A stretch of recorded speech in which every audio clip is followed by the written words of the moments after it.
Hey YouTubers, welcome to my channel. Today we're going to do an introduction as to what this channel is about and how it can help you with your gardening goals. So before we do anything else, why don't you go get your wellies and meet me in the garden.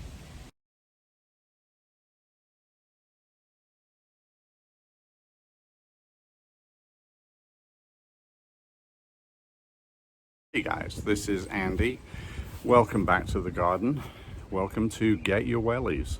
And this channel is actually going to be devoted to helping you do gardening in a small space. That could be as small as a patio or even a balcony, up to something this size or a little bit bigger. We have about 2,000 square feet here in the garden.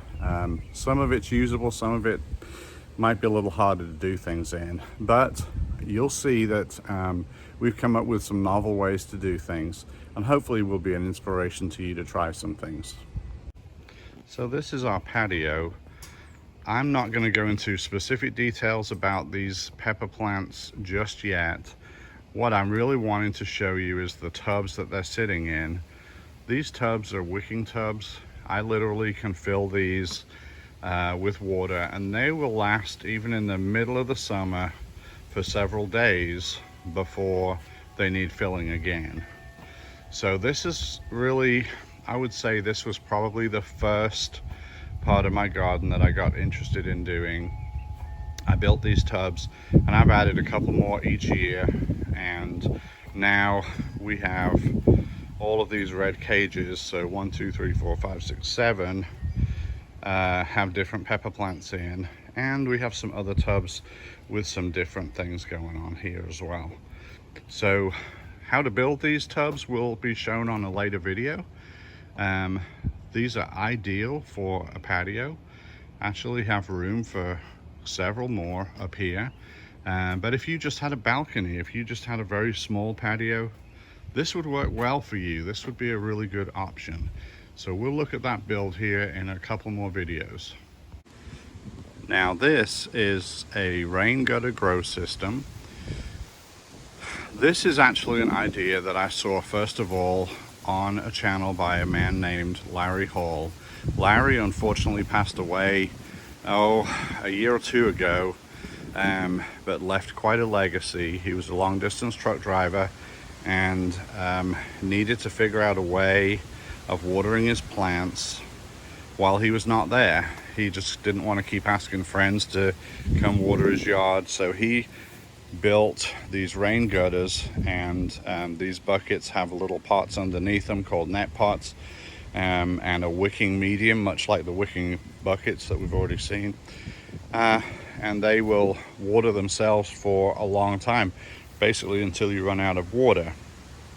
What I do is store water. Some of it I can capture from my roof up here, and then I can also fill these tubs back here behind the shed, and that's what feeds these gutters.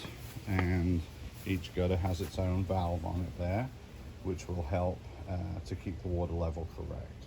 So that's another option. These are really fun to grow in. I've had very good results. The consistent moisture levels help a lot with growing tomatoes and avoiding cracks.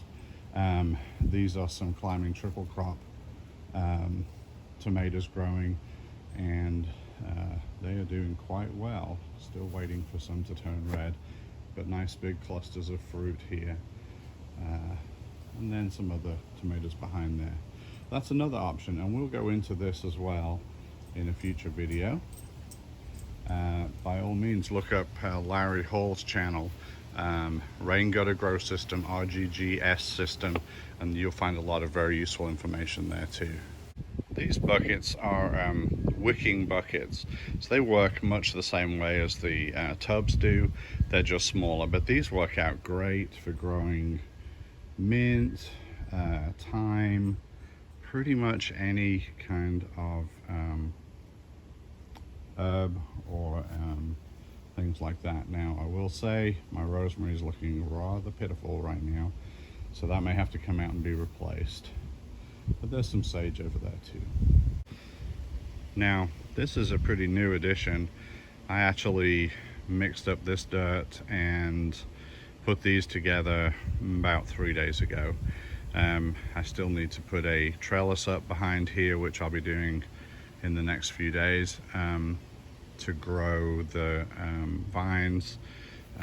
We've got some tomatoes that will need some help on here, and also this is Malabar spinach over here, so I'm looking forward to seeing how that does. Grow bags are a really good, cheap, portable option.